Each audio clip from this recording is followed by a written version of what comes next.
We have been on the edge of our seats this morning, along with many across the country. But as of just moments ago, Australia is unfortunately out of the World Cup, losing to Egypt in a very tense, stressful penalty shootout. The Socceroos lost the shootout 4-2 after a scoreless extra time. Well, the Australians trailed 1-0 after a goal in the 13th minute to Imam Ashur. But the Socceroos then levelled in second half through an own goal by Mohamed Hani. But what do I know? Let's bring in an expert here who's been watching the game with us. Jared Coote, of course. You're here close, but not quite. I'm here, but devastated. In an office here, everyone's just typing away, doing their work, and me, the sports guy, just yelling at the TV, feeling emotional in quite a sterile environment where no one's making any noise. It was absolutely the worst place in the world to watch a soccer game like this as a football fan. I hated every second of it, but I tell you what, I did enjoy the actual game itself. Let's bring in someone that knows a lot more than me, a guy that's played a number of times for the Socceroo, Scott McDonald. Scott, we appreciate your time here this morning. Mate, firstly, just tell me, what'd you make of that game? How are your emotions right now? Yeah, just like everyone, I think a little bit raw after that. You know, I think once we take time to calm down and sort of go over everything, look, I think it's been a fantastic journey for this young squad, because it is such a young squad. To have so much weight on your shoulders as an 18-year-old and Lucas Harrington taking that penalty and missing it. Look, my thoughts are with him, and hopefully it's not going to affect him moving forward. He'll be better and stronger for this in the years to come. But looking at that, it just shows the lack of experience that we had on the field at the end of the game.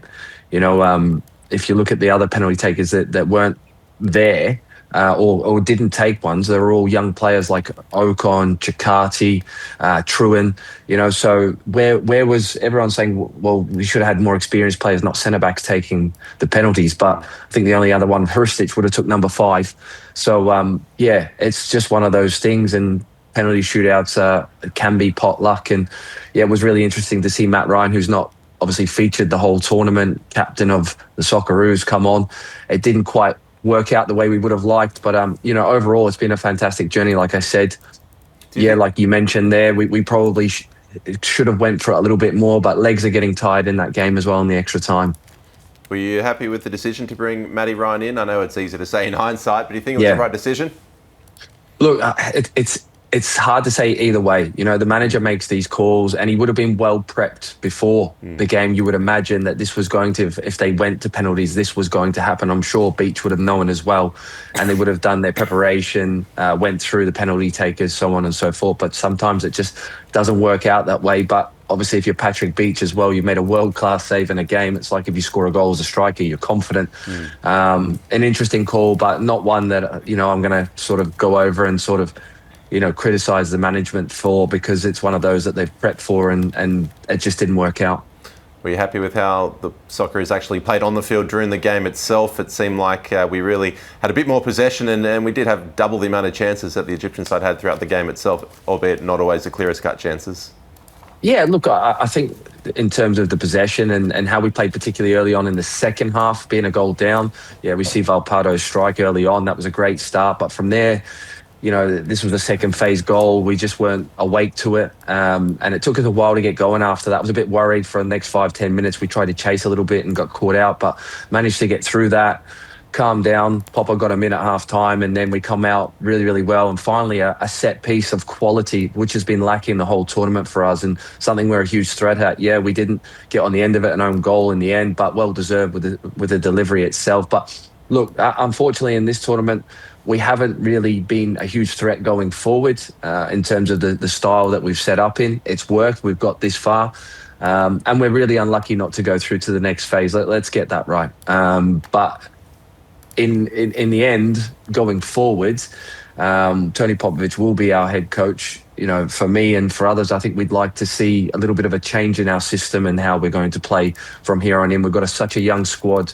This is a fantastic experience for them. We're going to have a lot of these boys in 4 years' time, hopefully, being at another World Cup, if we obviously have that success to qualify. But we're looking pretty good. I'm really positive, and I think everything was just a bonus in terms of what we were going to do at this tournament. Yeah, I think a lot of people are very much looking forward to 4 years' time when these young stars, we've got to have that extra 4 years of experience. Scott McDonald, I really appreciate your time coming on this morning at such an emotional time, really, for all football fans. Pleasure. Thanks, guys. So that was Scott McDonald there, former Socceroo, talking about the performance. We've got Andi Yu, our reporter at Federation Square in Melbourne, and she is with former Socceroo captain Craig Foster.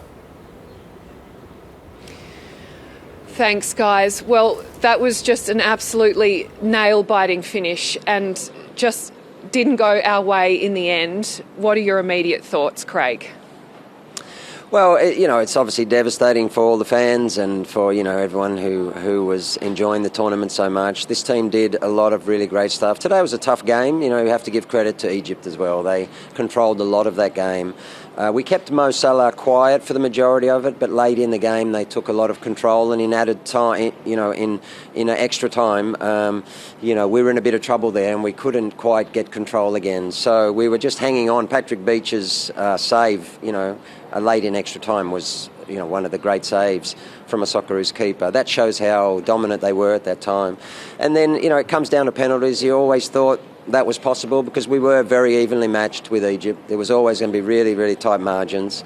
And in the end, Matty Ryan coming on, yep, great. He's a legend of the game. He's the captain. He's got great records in penalties. Unfortunately, those are the margins. In the end, 2 kicks are the difference, over 4 games at World Cup level. It comes down to just those 2. So, they took their kicks were great. I tell you what, well done to all the Aussies who stepped up. Takes immense courage to step up in a World Cup knockout. But one of the things that a number of the fans have said to me just at the end of the match was, why was an 18-year-old up there taking a penalty shot? What's your thought about that? I think all the Australians would be, they're all courageous enough to take one. Not sure why, particularly Lucas. Technically, he's very strong. It also comes down to who has the quality. They would have been practicing that, ad infinitum over the last week or so. He's obviously been identified as one who's happy to take it, but also is excellent at it. Fantastic player. He'll be better for the experience. So actually, for Australia in the end, it's going to pay off well. It doesn't. I know it doesn't feel that way right now. But what we really wanted in this World Cup was, of course, to progress further, but at the same time to get experience for this new generation. They are special. Lucas is special. And we needed them in these moments. It doesn't matter if he scores or doesn't score. He's experienced it now. He knows what it's like. Next time he'll score, and in 4 years' time we'll do better. That was really what we needed out of this World Cup, and well done to Tony Popovic. He got it. He had the courage to play all these young kids.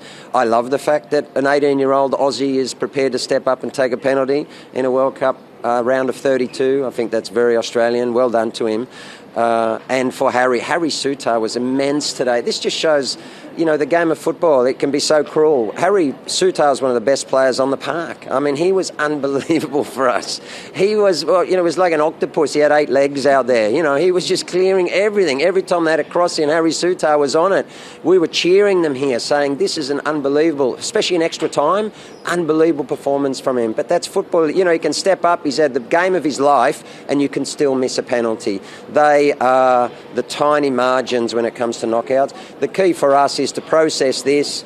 It's not easy for anyone. Of course, it's very difficult. But at the same time, we want to keep learn from this. I do think one of the lessons out of this World Cup, though, has been that when we have that belief and that bravery to actually play as well, they showed that they could take on Egypt. In fact, they fell when we were playing football.